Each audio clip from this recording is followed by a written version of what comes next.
নমস্কাৰ মই অতনু ভূঞা আপোনালোকে চাই আছে ডিৱাই 365 ৰ বিশেষ অনুষ্ঠান স্পষ্টবাগত আজি আমি কথা পাতিম শেহতীয়া ৰাজনৈতিক পৰিস্থিতিৰ ওপৰত আজিৰ দিনটোৰ গুৰুত্বপূৰ্ণ খবৰ আজি আনুষ্ঠানিকভাৱে সংবাদমেলৰ আয়োজন কৰি জনোৱা হ'ল যে অখিল গগৈৰ নেতৃত্বাধীন ৰাইজৰ দল আৰু লুৰিণজ্যোতি গগৈৰ নেতৃত্বাধীন অসম জাতীয় পৰিষদৰ মাজত মিত্ৰতা হ'ল আৰু তেওঁলোকে আগন্তুক নিৰ্বাচনত মিত্ৰতা সম্পূৰ্ণভাৱে নিৰ্বাচনত প্ৰতিদ্বন্দ্বিতা কৰিব আৰু তেওঁলোকে স্পষ্টভাৱে ক'লে যে সৰ্বভাৰতীয় ৰাজনৈতিক দলৰ পৰা তেওঁলোক আঁতৰি আহিব দুই পক্ষৰ বক্তব্যৰ পৰা এটা কথা স্পষ্ট বিশেষকৈ লুৰিণজ্যোতি গগৈয়ে কৈছে কংগ্ৰেছ ইউডিএফৰ পৰা সমদূৰত্বত তেওঁলোক থাকিব ইয়াৰ বিপৰীতে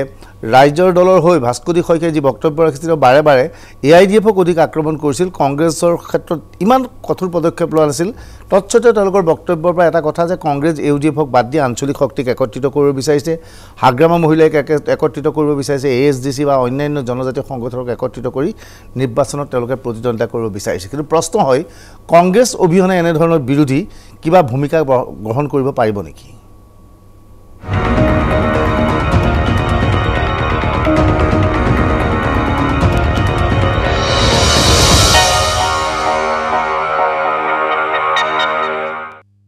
কংগ্ৰেছে এইটো সময়ত এটা মহাজোটবন্ধন গঠন কৰিছে য'ত বামপন্থীক লোৱা হৈছে অজিত ভূঞাৰ দলক লগা হৈছে এআইডিএফক লোৱা হৈছে তেওঁলোকেও বিজেপি বিৰোধী স্থিতি গ্ৰহণ কৰিছে ইয়াৰ বিপৰীতে অখিল গগৈ আৰু লুৰিণজ্যোতি গগৈও বিৰোধী পক্ষৰ ভূমিকা পালন কৰিছে এটা প্ৰশ্ন হৈছে বিৰোধীৰ ভোট বিভাজিত হ'ব নেকি যদি দুই পক্ষ একত্ৰিত নহয় এই সমগ্ৰ বিষয়বস্তুৰ ওপৰত আলোচনা কৰিবলৈ ষ্টুডিঅ'ত আমাৰ কেইবাজন অতিথি আহি উপস্থিত হৈছে আমাৰ মাজত আছে বিজেপিৰ হৈ পবিত্ৰ মাঘেৰিটা আমাৰ লগত আছে কংগ্ৰেছৰ হৈ আমাৰ লগত আছে খগেন কলিতা আমাৰ লগত ৰাইজৰ দলৰ হৈ প্ৰতিনিধিত্ব কৰিছে হৰেশ্বৰ বৰ্মন ডাঙৰীয়া আমাৰ লগত অসম জাতীয় পৰিষদৰ হৈ প্ৰতিনিধিত্ব কৰিছে জিয়াউৰ ৰহমান ডাঙৰীয়া আৰু এআইডিএফৰ হৈ আমাৰ লগত প্ৰতিনিধিত্ব কৰিছে জহিৰুল ইছলাম ডাঙৰীয়া আমি আটাইকেইজনকে অনুষ্ঠানলৈ স্বাগতম জনাইছোঁ এই সমগ্ৰ বিষয়বস্তুৰ ওপৰত বিতংভাৱে আলোচনা কৰিবলৈ প্ৰথমে মই জীৱেশ্বৰ বৰ্মন ডাঙৰীয়া হৰেশ্বৰ বৰ্মন ডাঙৰীয়া ওচৰত যাব বিচাৰিছোঁ বৰ্মন ডাঙৰীয়া যে আজি ভাল দিন আপোনালোকৰ বাবে আজি ঐতিহাসিক দিন বুলি আপোনালোকৰ ঘোষণা কৰিছে লুৰিণজ্যোতি গগৈয়ে দুইটা দল একত্ৰিত হৈছে ভাল খবৰ কিন্তু আপোনালোকে কংগ্ৰেছ আৰু এআইডিএফৰ পৰা সমদূৰত্বত থাকিব বিচাৰিছে ই কেনে ধৰণৰ কথা এনে অৱস্থাত আপোনালোকে বিজেপিক প্ৰতিহত কৰিব পাৰিম বুলি ভাবে নেকি সমদূৰত্ব আচলতে বজাই ৰখাৰ প্ৰশ্নটো আহিছে আজিৰ তাৰিখত আজি অসমৰ যি ৰাজনৈতিক পৰিস্থিতি যি শক্তিটোৱে দিল্লী আৰু দিছপুৰত বহি অসমত এটা সাম্প্ৰদায়িক স্বৈৰতন্ত্ৰ কায়েম ৰাখিছে এই সাম্প্ৰদায়িক স্বৈৰতন্ত্ৰৰ অসমত যি উত্থান সেই উত্থানৰ যোগেদি এটা সংঘাত পৰিষ্কাৰ ৰূপত আমাৰ সন্মুখত দাঙি ধৰিছিল সেইটো হ'ল যে দিল্লী কেন্দ্ৰিক হিন্দুত্ব আৰু তাৰ লগত নতুনকৈ যোগ হৈছে বাংলাদেশী হিন্দুত্ব আৰু বাংলাদেশী কৰ্তৃত্ববাদী শক্তিটো একফালে আৰু আনফালে অসমীয়া ভাষিক সাংস্কৃতিক যি জাতীয়তা আৰু তাৰ চৌপাশে থকা ইয়াৰ থলুৱা পৰিস্থিতিবোৰ অৰ্থাৎ পৰিষ্কাৰভাৱে দিল্লী আৰু এইটো অসম বা উত্তৰ পূৰ্বাঞ্চলৰ যি সংঘাত সেই সংঘাতক আজি এটা স্বৈৰতান্ত্ৰিক কৰ্তৃত্ববাদলৈ ৰূপান্তৰিত কৰি দিল্লী আৰু দিছপুৰত আজি বিজেপি আৰু RSSে শাসনটো চলাই আছে এতিয়া এই দ্বন্দ্বৰ দুটা পক্ষ এটা ৰাষ্ট্ৰীয়তা কৰ্তৃত্ববাদী ৰাষ্ট্ৰীয়তা আৰু আনটো হ'ল নিপীড়িত আঞ্চলিক আৰু থলুৱা জাতি জনগোষ্ঠীয় সত্তা গতিকে এই ধৰণৰ এটা দ্বন্দ্ব যেতিয়া আমি আমাৰ সন্মুখত ৰাখিম তেতিয়া আপুনি দেখিব যে মানে in terms of political party কথাটো আমি আৰম্ভ কৰাৰ পূৰ্বেই কথা পাতিব লাগিব যে কোনবোৰ সামাজিক শক্তিয়ে কোনবোৰ অসামাজিক শক্তিৰ সৈতে যুদ্ধ কৰিব এইটো হৈছে কথা আৰু তাৰে পৰিপ্ৰেক্ষিততে আমি কৈছোঁ যে আজি যদি এই বিজেপি আৰু RSSৰ কৰ্তৃত্ববাদক যদি আমি প্ৰত্যাহ্বান জনাব লাগে তেনেহ'লে নিশ্চিতভাৱেই ক্ষুদ্ৰ ক্ষুদ্ৰ জাতিবোৰৰ যি পৰিস্থিতি আৰু সকলোকে লৈ যি অসমৰ আঞ্চলিক সকলোতে কংগ্ৰেছ বাদ দি ইউডিএফ বাদ দি কেনে ধৰণৰ সকলো সেই পৰিস্থিতিৰ ওপৰত ভিত্তি কৰিয়েই আচলতে এই যুঁজটো হ'ব নহয় আপোনালোকৰ সকলোতে কংগ্ৰেছ নাই ইউডিএফ নাই যিটো অথচ আপোনালোকৰ দলে ৰাজনীতিৰ অভিজ্ঞতা নাই কিয় বাৰু আপোনালোকে কংগ্ৰেছ এআইডিএফক বাদ দি পেলাই নাগপুৰত শাসন নাগপুৰৰ কথা কোৱা অভিজ্ঞতা অনভিজ্ঞতাৰ কথা নহয় দিছ ইজ দি ৰিয়েলিটি সৰ্বপ্ৰথমবাৰৰ কাৰণে অসমত আজি যেটো শক্তি আসলতে অসমীয়া জাতি সত্তা আৰু ইয়াৰ থলুৱা তথা বৈধ অসমবাসীৰ আসল শত্ৰুতা আচৰণ কৰি আছিল স্বাধীনোত্তৰ কালৰ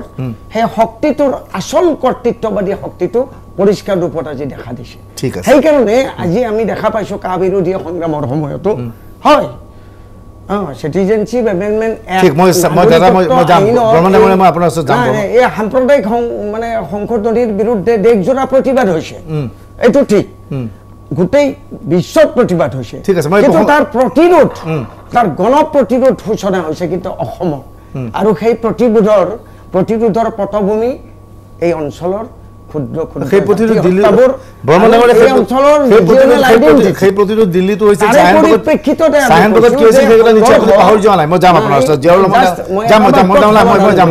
অতিথি বহুত আছে ডাঙৰীয়া সংক্ষিপ্ত ৰূপত কথা ক'লে ভাল পাম জিয়াউৰ ৰহমান দেখা গৈছে যে আপোনালোকে আজি কৈছে লুৰিণজ্যোতি কৈছে কংগ্ৰেছৰ লগত নাথাকো AIDFৰ লগত নাথাকো আমি আঞ্চলিক শক্তি একত্ৰিত হ'ম প্ৰেক্টিকেলি কিমান দূৰ সম্ভৱপৰ অথচ এনেধৰণৰ খবৰ আহিছে অখিল গগৈৰ ফালৰ পৰা প্ৰস্তাৱ দিয়া হৈছিল বোলে যে কংগ্ৰেছৰ সৈতে মিত্ৰতা কৰিব বিচাৰে কেইখনমান আসনত আনকি শিৱসাগৰ আসনখনত তেওঁ প্ৰতিদ্বন্দ্বিতা কৰিব বুলি কোৱা হৈছিল আজি অৱশ্যে আপোনালোকে ভাস্কৰী শইকীয়া ইয়াক মিছা বাতৰি বুলি কৈছে কংগ্ৰেছ আৰু AIDFক বাদ দি এইটো কেনে বা বামপন্থীক বাদ দিয়ে কেনেধৰণৰ আপোনালোকৰ শক্তি হ'ব অতন দা এই কথাটো বাৰে বাৰে কি কাৰণে কৈ থকা হয় যে কংগ্ৰেছ আৰু AIDFক বাদ দি বিজেপিক পৰাজিত কৰিব পৰা নাযাব এই কথাটো কোৱা মানেই বিজেপিক এটা ডাঙৰ শক্তি ৰূপে স্বীকৃতি প্ৰদান কৰা ইমান এই কথাটো ইমান ডাঙৰ এটা শাসনাধিষ্ঠ দল সৰ্বকালে ইমান অসম আন্দোলনৰ পিছতো অসম গণ পৰিষদে ইমান সিট পোৱা নাছিল সেইকাৰণে এইটো দলক বৃহৎ শক্তি বুলি মই কৈ লওঁ এটা কথাটো হ'ল এই বাৰ্তাটো দিয়া মানে যে কংগ্ৰেছ আৰু AIDFক বাদ দি সন্মিলিত বিৰোধী মানে সকলো বিৰোধী ঐক্যবদ্ধ নহলে বিজেপিক পৰাজিত কৰিব পৰা নাযাব এই কথাটো কোৱা মানেই বিজেপিক এটা ডাঙৰ শক্তি ৰূপে স্বীকৃতি দিয়া আৰু এই স্বীকৃতিটো আসলতে বিজেপিৰ এটা প্ৰপাগাণ্ডাৰ পাৰ্ট যেটো প্ৰপাগাণ্ডাত বিজেপি এক্সপাৰ্ট অৰ্থাৎ আপোনালোকে কৈছে এটা বিজেপি এটা দুৰ্বল দল কংগ্ৰেছৰ দুৰ্বল দল আপোনালোকে বিজেপি দুৰ্বল দল কি কাৰণত দুৰ্বল মই কৈ আছো মই বুজিছো বিজেপি মই এইটো বুজিছো আপোনালোকৰ দৃষ্টিত বিজেপি এটা দুৰ্বল দল আজি কংগ্ৰেছ বিজেপি দুৰ্বল ঠিক আছে মই কি কাৰণে দুৰ্বল মই জানিম মই যাম আপোনাৰ ওচৰত বিজেপি দুৰ্বল দল 80খন সিট পোৱা দলটো দুৰ্বল দল কংগ্ৰেছ আৰু AIDF দুটাই 45টা সিট পাইছিল দুৰ্বল দল আজি তাৰিখত বিজেপিৰ সেই শক্তি নাই যেহেতু সেই শক্তি নাই বিজেপিৰ একেবাৰে শক্তি নাই কংগ্ৰেছ AIDFৰ শক্তি নাই আমি কৈছো যে কংগ্ৰেছ আৰু AIDFৰ বা অন্যান্য তেখেতসকলৰ যি দল যি মিত্ৰ শক্তি কংগ্ৰেছৰ লগত আমাৰ নীতিগত বিৰোধ AIDFৰ লগত আমাৰ নীতিগত বিৰোধ আমি তেখেতসকলৰ লগত যাব নোৱাৰো আমি কি কৈছো আমি কৈছো যে আমি আজি দুটা শক্তিশালী আপোনালোকে স্বীকৃতি দিছে দুটা মানে কি বুলি কয় উভৰতা হোৱা দুটা শক্তি আঞ্চলিক শক্তি দুটা শক্তি আমি ঐক্যবদ্ধভাৱে ঘোষণা কৰিছো যে আমি একেলগে সন্মিলিত যুদ্ধ চলাম ইতিমধ্যে ASDCৰ সৈতে আমাৰ নিৰ্বাচনী মিত্ৰতা হৈ গৈছে তাৰ বাহিৰে BPFৰ সৈতে আমাৰ মিত্ৰতাৰ কথা বতৰা চলি আছে অন্তিম পৰ্যায়ত আছে আৰু এই দুই তিনিটা শক্তিক বাদ দিও আৰু এনে বহুত কেইটামান আঞ্চলিক শক্তি জনগোষ্ঠীয় শক্তি আছে যিসকলৰ লগত আমাৰ কথা বতৰা চলি আছে গতিকে অহা 15 দিনৰ ভিতৰত আপোনালোকে এখন স্পষ্ট ছবি দেখা পাব যিখন ছবি দেখা পালে আপোনালোক নিশ্চিত হ'ব যে এইবাৰৰ 2021 চনৰ বিধানসভা নিৰ্বাচনত জাতীয়তাবাদৰ ভিত্তিত প্ৰতিষ্ঠিত এখন আঞ্চলিক চৰকাৰ হ'ব ঠিক খগেন কলিতা আটাইতকৈ ইন্টাৰেষ্টিং পাৰ্ট লৈ আছে BPFৰ কথা কৈ আছে এওঁলোকেও কৈছে আমি BPFৰ লগত কথা পাতি আছো মাজতে চৰকাৰ গঠনৰ প্ৰাক মুহূৰ্তত মানে বিটিএ যি গভৰ্ণমেণ্ট ফৰ্ম কৰা আগে ফলাফল ঘোষণাৰ আগে আমি দিৱস ফুকনকো দেখা পাইছিলোঁ যে কুকুৰাজাৰলৈ গৈ পেলাই BPFৰ নেতৃত্বৰ সৈতে আলোচনা কৰিছিল আমাৰ হাতত খবৰ মতে হাগ্ৰামা মহিলাৰ লগত দিল্লীত আপোনালোকেও কথা পাতিছিল কিন্তু তাত বহু ধৰণৰ খেলিমেলি সৃষ্টি হৈছে হাগ্ৰামা মহিলা এনে এজন ব্যক্তি কোলে ভুল কোৱা নহব তেওঁ বিজেপিৰ লগত আছে কাৰণ বিজেপিৰ মিত্ৰ দলত মন্ত্ৰীসভাৰ পৰা ত্যাগ কৰা নাই এটা হাগ্ৰামা মহিলাৰ ভূমিকাটো ৰহস্যজনক গতিকে সেই প্ৰসংগ পিছত পাতিম এটা প্ৰশ্ন হৈছে আঞ্চলিক দলসমূহে ভাবিছে তেওঁলোকৰ উত্থান হৈছে বিজেপি ক্ৰমাৎ দুৰ্বল হৈছে খুব ভাল কথা আপোনালোকক গুৰুত্ব দিয়ে আপোনালোক কি দুৰ্বল দল নেকি আপোনালোক দুৰ্বল হৈ পৰিছে নেকি শাসনত নাথাকা সত্ত্বেও আপোনালোক দুৰ্বল হৈ পৰিছে নেকি প্ৰথম কথা দুৰ্বল হোৱাৰ প্ৰশ্নই নুঠে আৰু নিৰ্বাচনৰ প্ৰাক মুহূৰ্তত আপোনাৰ যি শক্তিয়েই নহওক সাম্প্ৰদায়িক শক্তিয়ে কক আঞ্চলিকতাবাদী শক্তিয়ে কক বা ৰাষ্ট্ৰীয়তাবাদী শক্তিয়ে কক সকলোৰে উত্থান এটা হয় কিন্তু সেই সিদ্ধান্ত ৰাইজে লয় আৰু এই ৰাইজে লওঁতে আপোনাৰ যিটো প্ৰেক্ষাপট এই প্ৰেক্ষাপটতেই ৰাইজে সিদ্ধান্ত লয় বাকি ৰাজনৈতিক দলবোৰে ইটোৱে সিটোক বোকা ছটিয়াবই এইটো ডাঙৰ কথা নহয় মই এটা কথাই ক'ব খুজিছোঁ যে সেয়া হ'ল যে অসমত বা সমগ্ৰ দেশতে আজি বিজেপিৰ যি ফেচিষ্ট শাসন এই ফেচিষ্ট শাসন ৰোধ কৰিব লাগে আৰু বিজেপিৰ লগত আপুনি যদি চাই ফেচিষ্ট শাসন মই কোনো বুজি নাই বিজেপিৰ ফেচিষ্ট শাসন খুব বেয়া শাসন তেওঁলোকক ৰোধ কৰিব লাগে ৰোধ কৰিবলৈ আপোনালোক সকলো একত্ৰিত হোৱা নাই কিয় এক মিনিট মই দ্বিতীয় প্ৰশ্ন তৰুণ গগৈ কাৰ্যকাল 15 বছৰ চলি আছিল হুতা কম্বল দিয়াৰ অভিযোগ আহিছিল তথাপিও মানুহ সন্তুষ্ট আছিল তৰুণ গগৈক যোৱাবাৰ যেতিয়া পৰাভূত কৰা হৈছিল বিজেপিয়ে তৰুণ গগৈক হৰুৱা নাই বিজেপিৰ বিৰুদ্ধে সন্মিলিত বিৰোধী শক্তি একত্ৰিত হৈছিল সেই আঞ্চলিকতাবাদৰ আজি যিসকলে কথা কৈ আছে ৰাইজৰ দল বা জাতীয় পৰিষদে সেই সময়ত অসম গণ পৰিষদৰ খাপ আঞ্চলিকতাবাদৰ কথা কৈছিল সেই অসম গণ পৰিষদেও বিজেপিৰ লগত মিত্ৰতা কৰিলে গণশক্তি আহিলে ৰাভা আহিলে বিপিএ পাৰিলে সকলোৱে মিলিহে কংগ্ৰেছৰ গভৰ্ণমেণ্টখন পতন ঘটাইছিল আজি আপুনি অনুভৱ নকৰেনে বিজেপিৰ দৰে 80খন আসন থকা মিত্ৰগোটৰ চৰকাৰখনক শেষ কৰিবলৈ হ'লে আপোনালোকৰ যি মহাজোঁটবন্ধ তাত আঞ্চলিক দলকেইটা হোৱাৰ প্ৰয়োজন ইতিমধ্যে আমাৰ মাননীয় সভাপতি ৰিপুণ বৰা ডাঙৰীয়াৰ বক্তব্য বা আমাৰ অসমৰ যিগৰাকী তত্ত্বাৱধায়ক AICCৰ জেনেৰেল ছেক্ৰেটাৰী জিতেন্দ্ৰ সিং ডাঙৰীয়াৰ যি আহ্বান এই আহ্বানবোৰলৈ মন কৰিলে আপুনি এটা কথা দেখিব যে কংগ্ৰেছ দলে এক উদাৰ মনেৰে সকলো আঞ্চলিক ৰাজনৈতিক দল সকলো আঞ্চলিক শক্তি বিজেপিৰ বিৰুদ্ধে একগোট হৈ আমি নিৰ্বাচনত অৱতীৰ্ণ হোৱাৰ বাবে আমি আমাৰ মিত্ৰতাৰ দুৱাৰ খোলা ৰখা বুলি ইতিমধ্যে ঠিক আছে মই জহিৰুল ইছলাম যে বাৰে এটা কথাটো হৈছে কংগ্ৰেছ AIDFৰ মিত্ৰতা হ'ল আজি যদি AIDF যদি কংগ্ৰেছৰ লগত নাথাকিলেহেঁতেন বৰ্মন ডাঙৰীয়াই নিশ্চয় ভালকৈ ক'লে হয় আপোনালোকে বাৰে AIDFক গালি পাৰি আছে AIDF নথকাহেঁতেন হয়তো কংগ্ৰেছৰ সৈতে ৰাইজৰ দলৰ বুজাবুজি হোৱাৰ সম্ভাৱনা থাকিলেহেঁতেন আজি বাৰে লুৰিণজ্যোতি গগৈৰ ফালৰ পৰা কোৱা হৈছে বা জাতীয় পৰিষদৰ ফালৰ পৰা কৈছে AIDFৰ সাম্প্ৰদায়িক দল থকাৰ বাবে আমি নাযাওঁ AIDFৰ গাতে সাম্প্ৰদায়িকৰ চিহ্নটো কিয় লাগিলে কোনে ষ্টাম্প মাৰি দিলে যি ষ্টাম্পৰ বাবে আজি আন দলবোৰ আপোনালোকৰ কাষলৈ বা কংগ্ৰেছৰ কাষলৈ যাবলৈ ভয় খোৱা হৈছে মই আপোনাৰ আগত কেইবাবাৰো কৈছোঁ আৰু সমগ্ৰ অসমবাসীৰ ৰাইজৰ আগত কেইবাবাৰো কৈছোঁ যে এওঁলোকে উদ্দেশ্যপ্ৰণোদিতভাৱে আমাৰ দলটোক সাম্প্ৰদায়িক বুলি তেওঁলোকে আখ্যা দিব বিচাৰে কোন এওঁলোক আজি যিসকলে আমাক সাম্প্ৰদায়িক বুলি ক'ব বিজেপি আঞ্চলিক দল সকলোৱে যিসকলে আমাক কংগ্ৰেছৰ বাহিৰে কংগ্ৰেছ অজিত ভূঞাৰ বামপন্থীৰ বাহিৰে যিসকলে আমাক সাম্প্ৰদায়িক বুলি কয় মই সকলোকে কৈছোঁ কংগ্ৰেছেও সকলোকে যিসকলে আমাক সাম্প্ৰদায়িক বুলি কয় আমি এই কথাটো কৈছিলোঁ যে আমাৰ দলটোই কেতিয়া কোন ধৰ্ম আৰু কোন ধৰ্ম অনুষ্ঠানৰ বিৰুদ্ধে কেতিয়া কোন বক্তব্য ৰাখিছে আৰু কোন ধৰ্মৰ বিৰুদ্ধাচৰণ কৰিছে বা আমাৰ দলটোই গৈ পেলাই কোনটো ধৰ্মস্থানত গৈ পেলাই কোনবা ধৰ্মস্থানৰ অপমান কৰিছে এই কথাটো আমাক কওক আৰু আমি এই কথাটো কৈছোঁ যে আমি আমাৰ দলটোই অসম চুক্তিক সমৰ্থন কৰাটো যদি সাম্প্ৰদায়িকতা হয় আমাৰ দলটোই অসমৰ বিদেশী সমস্যা সমাধান কৰাৰ কথা কোৱাটো যদি সাম্প্ৰদায়িকতা হয় অসমৰ বিদেশী সমস্যা সমাধানৰ কথাটো অসম বিধানসভা দিল্লী পাৰ্লিয়ামেণ্টত লৈ যোৱাটো যদি সাম্প্ৰদায়িকতা হয় অসমত বসবাস কৰা সৰু সৰু জাতি জনগোষ্ঠী দশক ধৰি যি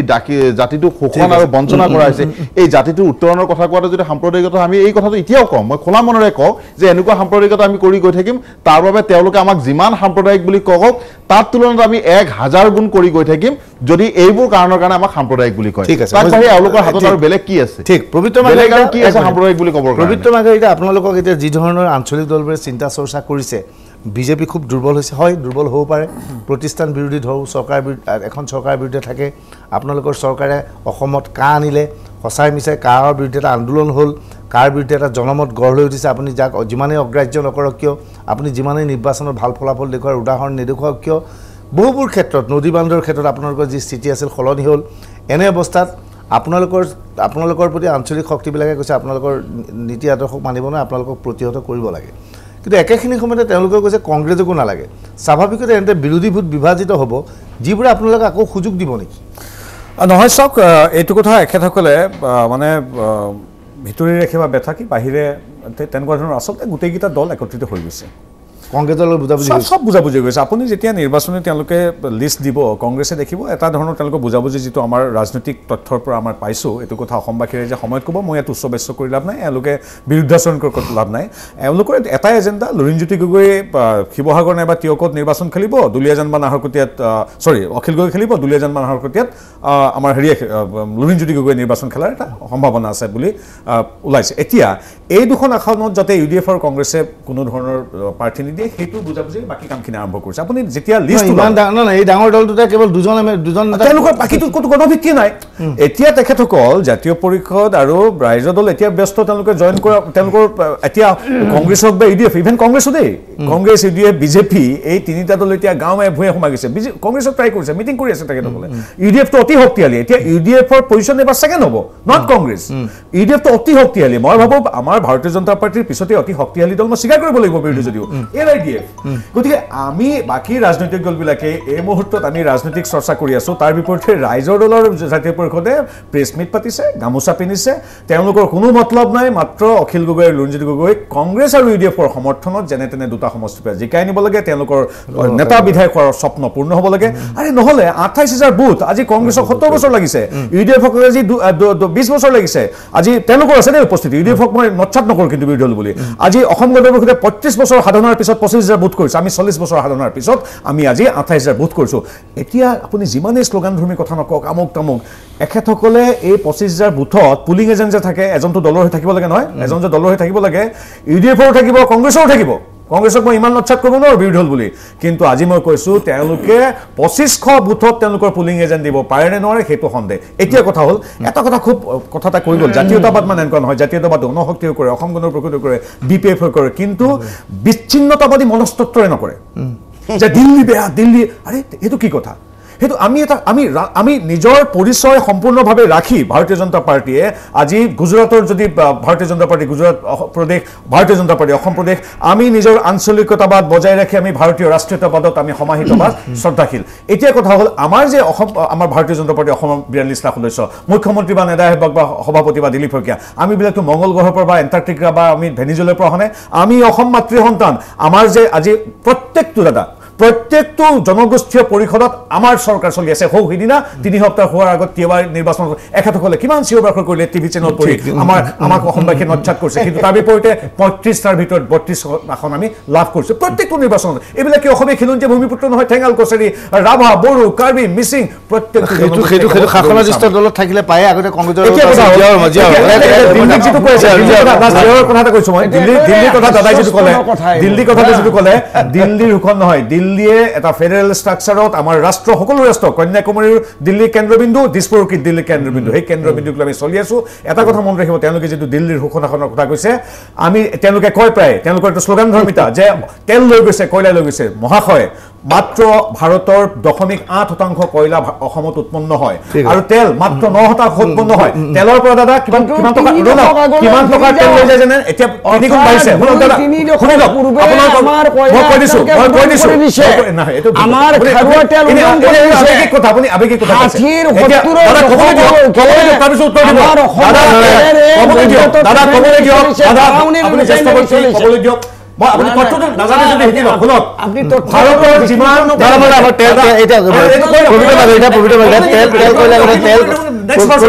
তেল কইলা আমি মূল বিল 20 সেকেন্ড দিয়ক ক'বলৈ দিয়ক আপুনি আপোনাৰ 20 সেকেন্ড মাত্ৰ তেখেতসকলে যিটো আমাৰ ৰাষ্ট্ৰ যন্ত্ৰৰ প্ৰতি যিটো আমাৰ ৰাষ্ট্ৰীয়তাৰ প্ৰতি যিটো বেয়া কথা কৈ তাৰ বিপৰীতে কৈছোঁ তেল যে কৈ থাকে তেওঁলোকে মাত্ৰ 10,800 কোটি টকাৰ তেল নিও কিন্তু এই চৰকাৰে ৰাস্তা বনাবলৈ দিছে 36,000 কোটি টকা এই অসমৰ পৰা তেল যায় 10,000 কোটি টকা 10,800 কোটি টকা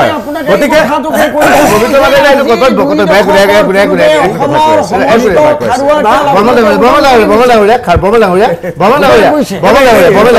খাৰুৱা তেলৰ ওপৰত নাযাওঁ মই খাৰুৱা তেলৰ ওপৰত মই আকৌ মূল বিষয়টোৰ ওপৰত আহিছোঁ আপোনালোকে কি ভাবে যে হয় আপোনালোকৰ উত্থান হৈছে বুলি ভাবিছে হৈছে এওঁলোকে বাৰে বাৰে কৈ আছে এটা কথা যে আপোনালোকৰ বিশেষকৈ দুইটা আঞ্চলিক দল গুৱাহাটী কেন্দ্ৰিক হৈছে গুৱাহাটীত সাংবাদিক মেল পাতিছে গুৱাহাটীত মিটিং পাতিছে ফিল্ডলৈ আপোনাৰ যি ধৰণে যাব লাগিছে তেনেকৈ যোৱা নাই দুইটা দলৰ ভিতৰত হয় সময়ে ক'ব আমি গুৱাহাটীত বহি মাত্ৰ টিভি টক কৰিছোঁ নে তেখেতসকলে ইয়াতে এচি ৰুমত বহি বহি মন্ত্ৰণা কৰিছে যে কিমান বেছি মিছা কথা কিমান বেছি মিথ্যাচাৰৰ আশ্ৰয় লৈ অসমৰ মানুহক আৰু এবাৰ প্ৰতাৰণা কৰিব পাৰে এতিয়া বিজেপিৰ এই আঞ্চলিকতাবাদী ৰাজনীতিৰ যি নতুন উত্থান অখিল গগৈ আৰু লুৰিণৰ নেতৃত্বত এই উত্থানক প্ৰতিহত কৰাৰ কাৰণে ইয়াক কুটাঘাত কৰাৰ কাৰণে বিজেপি RSSৰ এপাতেই মাত্ৰ অস্ত্ৰ কি যিকোনো প্ৰকাৰে মিথ্যাচাৰে প্ৰমাণ কৰিব লাগে এই আঞ্চলিক শক্তিবোৰৰ লগত কংগ্ৰেছ আৰু এই IUDFৰ সম্পৰ্ক আছে শিৱসাগৰৰ বিভাজন চাব খালি বেলেগ চাবই নালাগে ৰাইজে শুনক ৰ'ব এটা ৰাজনৈতিক শক্তিয়ে আন এটা ৰাজনৈতিক শক্তিৰ লগত কি সম্পৰ্ক কৰিছে সেইটো আপুনি এটা কিছুমান গল্প কিছু কাল্পনিক চুটি গল্পৰ দ্বাৰা থিৰাং কৰা নাযায় সেইটো থিৰাং কৰা যায় এই মানে শক্তিটোৰ বা সেই দলটোৰ কৰ্মসূচী সেই দলটোৰ আজি আপোনালোকে সকলোৱে জানে যে অসমত কা বিৰোধী আন্দোলন হৈছে সমগ্ৰ ভাৰতত কা বিৰোধী আন্দোলন হৈছে কিন্তু আজি সেই কা বিৰোধী আন্দোলন কৰিবলৈ গৈ 5 জনকৈ তৰুণ শ্বহীদ হৈছে সেই শ্বহীদ তৰুণ কেইজন কোন দলৰ কওকচোন মোক আপুনি কওকচোন আজি 13 মাহে অখিল গগৈক অন্যায়ভাৱে কাৰাৰুদ্ধ কৰি ৰাখিছে কাৰাৰুদ্ধ কৰি ৰাখিছে কেলে ৰাখিছে কওক কেলে ৰাখিছে কওক অৰ্থাৎ আজি এই কথা ইতিমধ্যে সাব্যস্ত হৈছে এই কাৰ বিৰুদ্ধে অন্যায় 1,90,00,000 বাংলাদেশী হিন্দু অসমত আনিবলৈ যি তেওঁলোকে আইনৰ নামত বেআইন প্ৰতিৰোধ কৰিছে অসমৰ আঞ্চলিক শক্তিয়ে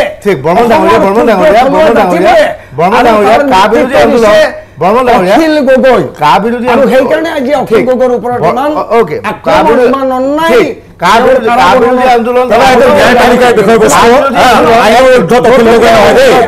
ভাৰতত ন্যায়পালিকা আছে ন্যায়পালিকাক জামিন দিয়া নাই ৰাজনৈতিক দল ভুল কথা আপুনি হৰেশ্বৰ বৰ্মনে পাহৰি গৈছে কা বিৰোধী আন্দোলন কেৱল অখিল গগৈয়ে কৰা নাই কা বিৰোধী আন্দোলন কেৱল অখিল গগৈয়ে কৰা নাই কা বিৰোধী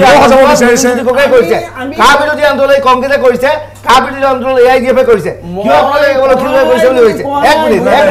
এটা মই বুজি পোৱা নাই এতিয়া মই বুজি পোৱা নাই কা বিৰোধী আন্দোলন অখিল গগৈয়ে কৰা নাই AIDF কৰিছিল কংগ্ৰেছে কৰিছিল লুইনজ্যোতি গগৈয়ে কৰিছিল এতিয়া ইয়াৰ দুটা দল মিল হ'ল বাকী দুটাক বাদ দিছে সেই প্ৰশ্নটো মই উত্থাপন কৰিছোঁ জিয়াউৰ ৰহমান মই আকৌ প্ৰশ্ন ল'লো কাৰণ কেৱল কা বিৰোধিতাই আজিৰ তাৰিখত আঞ্চলিক আৰু আপোজিন জাতীয়তাবাদী ৰাজনীতিৰ এজেণ্ডা হ'ব নোৱাৰে CAA is the central point of focus no' doubt আৰু যাৰ যোগেদি আমি এই কথা প্ৰমাণ পালোঁ যে যোৱা 70টা বছৰে অসমত যিসকলে শাসন কৰিছিল দিল্লীৰ যি কৰ্তৃত্ববাদী শাসন আৰু সেই কৰ্তৃত্ববাদ এতিয়া সাম্প্ৰদায়িক ফেচিবাদী কৰ্তৃত্বলৈ অৱনমিত হৈছে সেই কৰ্তৃত্ববাদী শাসনত অসমক অনুপ্ৰৱেশৰ দৰে সমস্যাটোৰ পৰা মুক্ত গতিকে আপোনালোকে যি ধৰণে ধোৱা দিছে দুবাৰকৈ অসম গৌৰৱ পৰিচয় কৰিছে আপোনালোকে আজি যিবোৰ শ্লোগান দি আছে সেইবোৰ শ্লোগান দিছে আজি লুৰিণজ্যোতি গগৈয়ে যি শ্লোগান দিছে তাতকৈ ডাঙৰ শ্লোগান দি প্ৰফুল্ল মহন্তই আহিছিল প্ৰফুল্ল মহন্তই দুবাৰ শাসন কৰিছিল আঞ্চলিকতাবাদ কি আমি দেখা পাইছিলো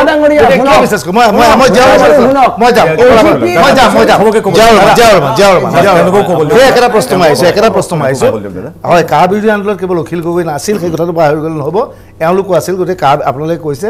জীৱেশ বৰ্মনে অ'কে বৰ্মন ডাঙৰীয়া কথা বুজিছোঁ এতিয়া আপোনালোকে কওক যে মই সেই কথাটো বুজি পালে ভোট বিভাজিত নহ'ব নেকি মই আকৌ ভুল প্ৰশ্ন আহিলোঁ নহয় মই আপোনাক কৈ আছোঁ আমি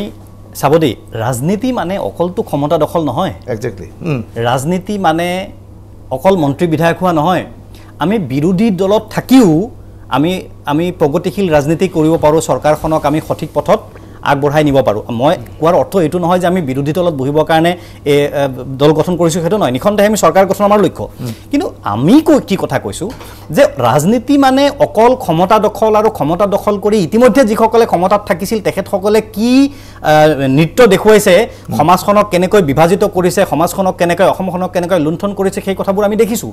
গতিকে আমি কৈছোঁ যে ৰাজনীতি নীতিৰ আধাৰত হ'ব লাগিব আমি এটা বিকল্প ৰাজনৈতিক প্লেটফৰ্ম এখন দিব খুজিছোঁ এনেকুৱা এখন প্লেটফৰ্ম য'ত আদৰ্শ ৰাজনীতি হ'ব য'ত মূল্যবোধৰ ৰাজনীতি হ'ব এতিয়া কংগ্ৰেছৰ লগত আমাৰ বিৰোধটো ক'ত চাওক যদি আপুনি কা বিৰোধী আন্দোলনৰ প্ৰসংগত আহে কংগ্ৰেছৰ লগত আমাৰ বিৰোধটো ক'ত কংগ্ৰেছে নিখন্দেহে কা বিৰোধী আন্দোলনত অংশগ্ৰহণ কৰিছে কিন্তু সেই একেই কংগ্ৰেছে কি কৰিছে 2014 চনৰ 31 ডিচেম্বৰলৈকে ভাৰতলৈ অহা হিন্দু বাংলাদেশী মানুহক সংস্থাপিত কৰিব লাগে বুলি তেখেতসকলৰ চৰকাৰ থাকোঁতে তেখেতসকলে উচ্চতম ন্যায়ালয়ত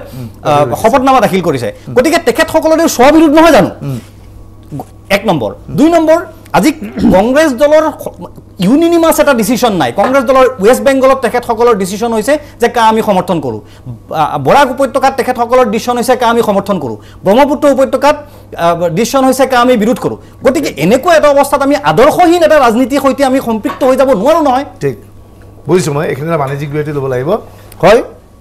আদৰ্শহীনভাৱে ৰাজনীতিত আগবাঢ়িব নোৱাৰে কিন্তু মই কৈছো শত্ৰুক প্ৰতিহিত কৰিবলৈ হ'লে আটাইবোৰ একত্ৰিত হোৱাটো প্ৰয়োজন নেকি মই সেই প্ৰশ্নলৈ উঠাইছো মই যাম এটা বাণিজ্যিক বিৰতিৰ পিছত যাম সেইটোৱে প্ৰশ্ন যে চিৰ শত্ৰু বুলি কোৱা হৈছে জাতিৰ শত্ৰু বুলি কোৱা হৈছে বিজেপিক প্ৰতিহিত কৰিবলৈ তেওঁলোক একত্ৰিত হোৱাটো প্ৰয়োজন নেকি মই সেইটোৱে ক'ব বিচাৰিছো মই ক'ব বিচৰা নাই ৰাইজৰ দল বা জাতীয় পৰিষদে বিজেপিৰ এজেণ্ট হৈ কাম কৰে লৈছে এটা বাণিজ্যিক বিৰতি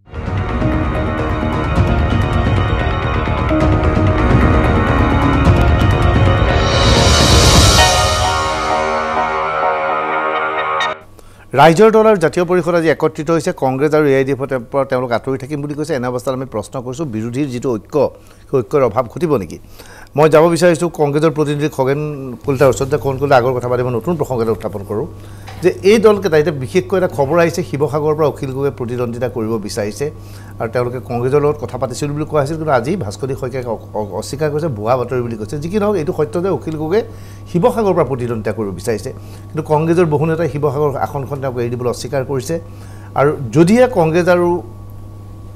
ৰাইজৰ দল বা জাতীয় পৰিষদৰ মিত্ৰতা নহয় তেনে অৱস্থাত সেই সিটখনৰ আসনখনৰ সৈতে অখিল গগৈয়ে প্ৰতিদ্বন্দ্বিতা কৰিব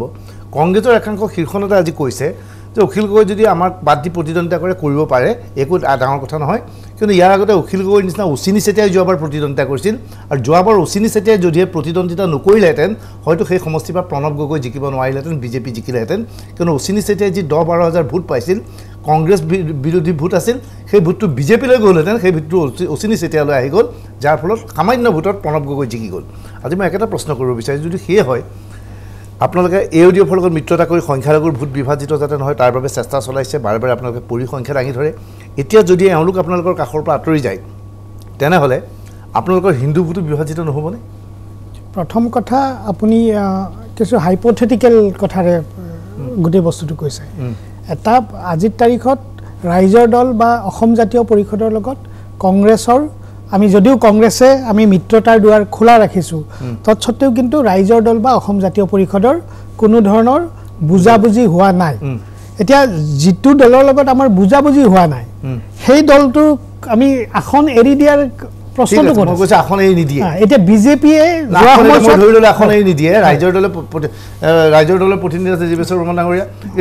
হৰেশ্বৰ বৰ্মন ডাঙৰীয়া আপোনালোকে নিশ্চয় শিৱসাগৰত অখিল গগৈ থিয় কৰাম বুলি ভাবিছে নিশ্চিতভাৱে যদি কংগ্ৰেছৰ লগত সমৰ্থন নিদিয়ে তথাপি আপোনালোকে থিয় কৰাব হয়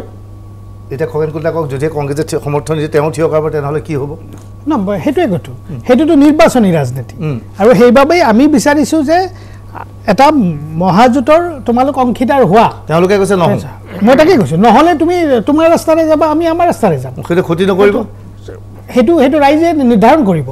জহিৰুল ইছলাম যে হয় যে মাইনৰিটিৰ ভোট ভাঙিব নালাগে বুলি কৈ বাৰে বাৰে কংগ্ৰেছৰ নেতৃত্ব হিচাপ দিয়ে নগাঁৱত ইমান বটদ্ৰৱাত ইমান ৰহাত ইমান কৈ থাকে ইমান মাইনৰিটিৰ ভোট বিভাজিত হৈছিল এআইডিএফ টকা লাগিলে আমি 45খন চিট পাম এনেধৰণৰ অংক কৰি আছে হয় 45খন 50খন চিট পাব ধৰি ল'লোঁ কিন্তু এইপিনে পাবলগীয়া ভোট নেহেৰাবনে যদিহে ৰাইজৰ দল জাতীয় পৰিষদৰ লগত মিত্ৰতা নহয় এই কথাটো কিছু ভাবিবলগীয়া আছে আৰু চিন্তা কৰিবলগীয়াও আছে যে এই মুহূৰ্তত বিজেপি বা বিজেপিৰ মিত্ৰজোঁটৰ যিখন চৰকাৰ অসমত আছে এই চৰকাৰখনক উফৰাবৰ কাৰণে ৰাইজৰ দলো বদ্ধপৰিকৰ জাতীয় পৰিষদো বদ্ধপৰিকৰ কংগ্ৰেছো বদ্ধপৰিকৰ আমিও বদ্ধপৰিকৰ আৰু বাকী যিখিনি লেফ্ট আছে বা অন্যান্য আছে সকলো বদ্ধপৰিকৰ এতিয়া কথাটো হ'ল আমি বাৰম্বাৰ এটা কথা কৈ আহিছোঁ যে সঁচাকৈ যদি আমি বিজেপিক উৎখাত কৰাটো বিচাৰোঁ বিজেপিক যদি অসমৰ পৰা খেদিব বিচাৰোঁ তেতিয়াহ'লে আমি এখন যৌথ মঞ্চৰ পৰা ৰাজনৈতিক প্ৰতিনিধিত্ব 2021ত আমি কৰিব লাগিব আৰু যদি তাকে নকৰি যদি ৰাইজৰ দল বা এজেপিয়ে যদি অন্যভাৱে তেওঁলোকে নিৰ্বাচনী চিন্তা চৰ্চা কৰে তেতিয়াহ'লে এই কথাটো ঠিক যে কোনোবাখিনিত কিছু পৰিমাণে হ'লেও কোনোবাখিনিত তেওঁলোকৰ কিছু এটা পাৰ্চেণ্ট ভোট তেওঁলোকে পাব সেই কথাটো যেহেতু নিৰ্বাচনী ৰাজনীতি তাত ব্যক্তি প্ৰভাৱৰ কিছু কথা থাকে কিছু তেওঁলোকৰ এজেণ্ডাৰ কথা থাকিব এই সকলোবোৰ কথাই কোনোবা এটা পাৰ্চেণ্টত তেওঁলোকে ক্ৰিয়া কৰিব কিন্তু এই কথাটো এইটো নহয় যে তেওঁলোকে আজিৰ তাৰিখত এনেকুৱা 10টা সমষ্টি তেওঁলোকৰ হাতত নাই যি 10টা সমষ্টি তেওঁলোকে ডেফিনেটলি ক'ব পাৰে এই 10টাত আমি জিকিম ঠিক আজিৰ তাৰিখত তেওঁলোকৰ হাতত স্পষ্ট সমষ্টি এটাও নাই কিন্তু আমি ক'ব বিচাৰিছোঁ কি তেওঁলোকে যিকেইটা সমষ্টিতে কেণ্ডিডেট নিদিয়ক কিয় মোটামুটি এটা কথা ৰাইজৰ মাজত এই কথাটো ক্লিয়াৰ হৈছে যে এজেপি বা ৰাইজৰ দলে যিখিনি ভোট কাটিব এইখিনি বিজেপি বিৰোধী শিতানৰ যিখিনি ভোট আছে সেইখিনি ভোটৰ পৰাই কিছু পৰিমাণৰ ভোট মাইনাছ হ'ব এই কথাটো ৰাইজে ইতিমধ্যে কিন্তু এজেপিয়ে বাৰে বাৰে কৈছে বিজেপিয়ে বাৰে বাৰে কৈছে কংগ্ৰেছৰ কোনো ভোটেই নাই এইটো চাওক যিটো ৰাজনৈতিক দলৰ এই মুহূৰ্তত বিধায়ক আছে যে আমি এই মুহূৰ্তত যি কথাটো মন কৰা দৰকাৰ যে অসমত সৰ্বপ্ৰথমবাৰৰ কাৰণে এটা গণ অভ্যুত্থানৰ নিচিনা পৰিৱেশ হৈছে ক'ত মানে এই এই কেইদিনত কথা কোৱা নাই যোৱা সময়ছোৱাত বিজেপি RSSৰ যি জাতিদ্ৰোহিতা অসমীয়া জাতিৰ বিৰুদ্ধে তেওঁলোকে আচৰণ দেখুৱাইছে যি অসম বিৰোধী তেওঁলোকৰ চৰিত্ৰ পৰিষ্কাৰ ৰূপত দেখুৱাই দিছে তাৰ বিৰুদ্ধে এটা গণ অভ্যুত্থানৰ নিচিনা পৰিৱেশ হৈছে আৰু সেই অভ্যুত্থানৰ নেতৃত্বত আছে মূলত মই অন্যসকলে এই আন্দোলনত নাই কোৱা নাই আঞ্চলিক শক্তিটো কৃষক মুক্তি সংগ্ৰাম সমিতি ঠিক অৰ্থাৎ আপুনি জাষ্ট দুটা বাক্য গতিকে এই শক্তিটোৱে আজি কাৰ ভোট ভাঙিব এই উত্তৰটো যদি কোনোবাই কোৱা হয় যে মানে ক'ৰবাত তেওঁলোকে চন্দ্ৰগ্ৰহত গৈ পেলাই তেওঁলোকে মানে ভোট ভাঙিব এনেকুৱা কথা নহয় এই ভোট ভাঙিব বিজেপিৰ ভোট বিজেপিয়ে 2014 আৰু 16ত অসমীয়া মানুহক কিছুমান মিথ্যাচাৰেৰে জাতি উদ্ধাৰ কৰিম বুলি কেইটামান দিনৰ ভিতৰত বিদেশী মুক্ত অসম গঢ়িম বুলি এই প্ৰতিশ্ৰুতিৰে যেতিয়া বিদেশী অনাৰ ব্যৱস্থা কৰিলে 1,70,00,000 বাংলাদেশী হিন্দু অসমলৈ আমদানি কৰাৰ যেতিয়া ব্যৱস্থা কৰিলে তাৰ বিৰুদ্ধে অসমীয়া জাতি হত্যা জাগিছে অসমৰ ৰাজনৈতিক নেতা পালি নেতাৰ ডাঙৰীয়া এতিয়া সেইকাৰণে কৈছো যে আজি সাহস আছে যদি অখিল গগৈৰ বিৰুদ্ধে নহয় 90 মই তাতকৈ বেছি এই আহিব এইবিলাক কথা কৈ অসমখন জ্বলাই দিছিল আপোনালোকে 5 টাকা লৰাক মাৰি আপোনালোকে নেতা আপুনি কৈছে এতিয়া 5 টাকা লৰা সকালে মাৰিছে আপোনালোকে মাৰিছে এই কথা আপোনালোকে মাৰিছে 5 জনকে যুৱক আপোনালোকে মাৰিছে আপোনালোকে মাৰিছে আপোনালোকে গুলিয়ে মাৰিছে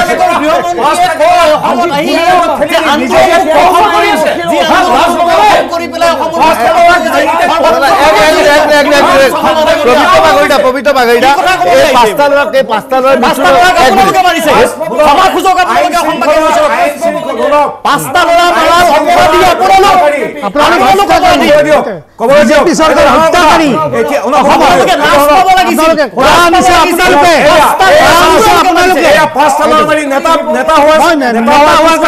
আপুনিও নেতা হ'বলৈ এইবোৰ কৰি আছে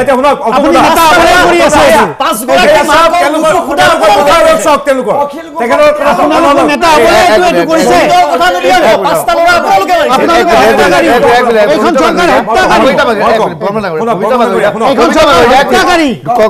পবিত্ৰ বাগৰিতা এই 5 জন ল'ৰাৰ মৃত্যুৰ বাবে আপোনালোক দায়ী নহয় কিয় দায়ী হ'ব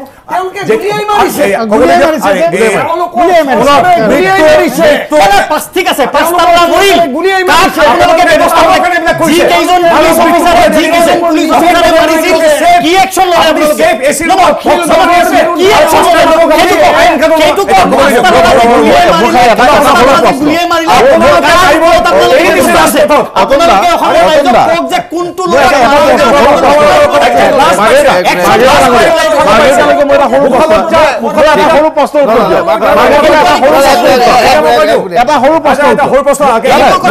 মই আপোনাৰ প্ৰশ্ন উত্তৰ দিম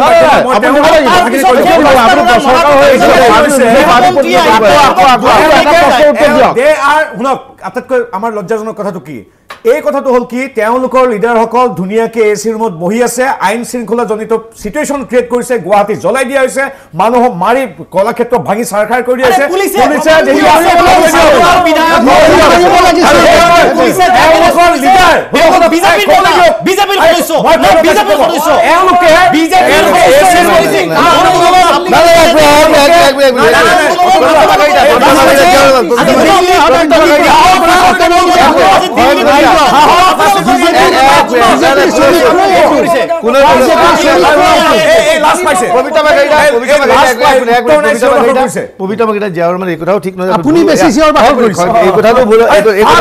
এই কথাটো ভুল কোৱা হ'ব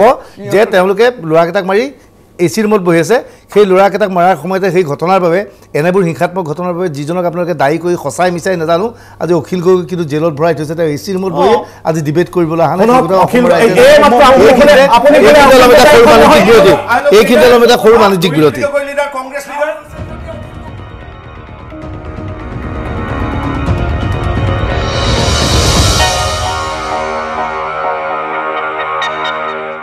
আপোনালোকে চাই আছে স্পষ্ট বাক মোৰ সময় কম আছে সকলোকে শেষ সময় দিব বিচাৰিছোঁ মই জহিৰুল ইছলামৰ পাইছোঁ এউডিএফৰ প্ৰতিনিধি যে এই দুটা দল আঞ্চলিক দল একত্ৰিত হৈ যদিহে কংগ্ৰেছৰ লগত নাথাকে বা আপোনালোকৰ মহাজোঁটত নাথাকে তেনেহ'লে কোন লাভান্বিত হ'ব কোন ক্ষতিগ্ৰস্ত হ'ব এতিয়া আমি কি বুলি কয় এই দুটা ৰাজনৈতিক দলক আমাৰ মহাজোঁটৰ দৰ্জা এতিয়াও খোলা আছে বাকী তেওঁলোকৰ দলৰ সিদ্ধান্ত তেওঁলোকে চিন্তা চৰ্চা কৰিব ক্ষতি নিৰ্বাচন যেতিয়া আহিব ৰণত যেতিয়া নামা যাব তেতিয়া দেখা যাব মই তাৰ মাজতে এটা সৰু কথা এটা কৈ থৈ যাওঁ যে বিজেপিয়ে যে কৈছে 5জন ডেকালৰা আমি মাৰা নাই মই কওঁ বিজেপি চৰকাৰে 5জন ডেকালৰক মাৰিছে আৰু তেওঁ কৈছে বিজেপি প্ৰতিনিধি সন্মানীয় প্ৰতিনিধিগৰাকীয়ে কৈছে যে ল এণ্ড অৰ্ডাৰ চিটুৱেশ্যন সৃষ্টি কৰাৰ কাৰণে গুৱাহাটীখন উদ্ভণ্ডালি কৰি ভাঙিছে কাৰণে সেইটো ল এণ্ড অৰ্ডাৰ সেইটো একশ্যন লৈছে এই একেখন বিজেপিয়ে তেওঁলোকে অভিযোগ কৰে যেতিয়া কংগ্ৰেছৰ চৰকাৰ আছিল সেই কংগ্ৰেছৰ চৰকাৰৰ সময়ত যেতিয়া অসম আন্দোলন হৈছিল সেই অসম আন্দোলনৰ সময়ত যদি তেনেকে কংগ্ৰেছে কয় তেতিয়া আপুনি কি উত্তৰ দিব তেতিয়া আপুনি উত্তৰটো কি দিব তেতিয়া আপোনালোকে উল্টা ক'ব তেতিয়া আপোনালোকে উল্টা ক'ব তেতিয়া কথাটো আমি সেইটো নকওঁ আমি কথাটো সেইটো নকওঁ এইটো জাতীয় আন্দোলন আছিলে সেইটো জাতীয় আন্দোলন আছিলে জাতীয় আন্দোলন বুজাই আছিলে কা আন্দোলন জাতীয় আন্দোলন অসম আন্দোলনটো জাতীয় আন্দোলন গতিকে কা আন্দোলনটো আপোনালোকৰ বিপক্ষে সেইকাৰণে আপোনালোকে তাৰ পৰা আপোনালোক নাই আৰু লিডাৰে কি আছিল আন্দোলন আৰু অসম আন্দোলন দুটাই অসমৰ জাতীয় আন্দোলন আছিলে আৰু দুটাৰ ক্ষেত্ৰত আপুনি সমানভাৱে ক'ব লাগিব আন্দোলন আপোনাৰ বিৰুদ্ধে গ'ল বুলি আপুনি অসমৰ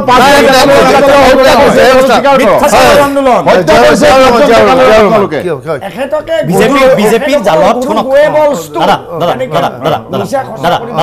দাদা বিজেপিয়ে ইমান আপুনি জানে আপুনি ইমান মানে বয়সস্থ আপুনি ইমান অভিজ্ঞ এগৰাকী ব্যক্তি বিজেপি এখন জাল পাতি লয় এই টক শ্ব' বহিলে বিজেপি এখন জাল পাতে আৰু সেই জালখনত আমি সকলোৱে ভৰি দি দিওঁ আমি তেওঁলোকৰ বোকাৰ পুখুৰীত লুটুপুটি হৈ থাকোঁ আমি সেইবোৰ কৰিবলৈ নাযাওঁ আমি আমাৰ পইণ্টত কথা কওঁ হয় আমি যিটো কথা কৈছোঁ প্ৰথমে আপুনি মোক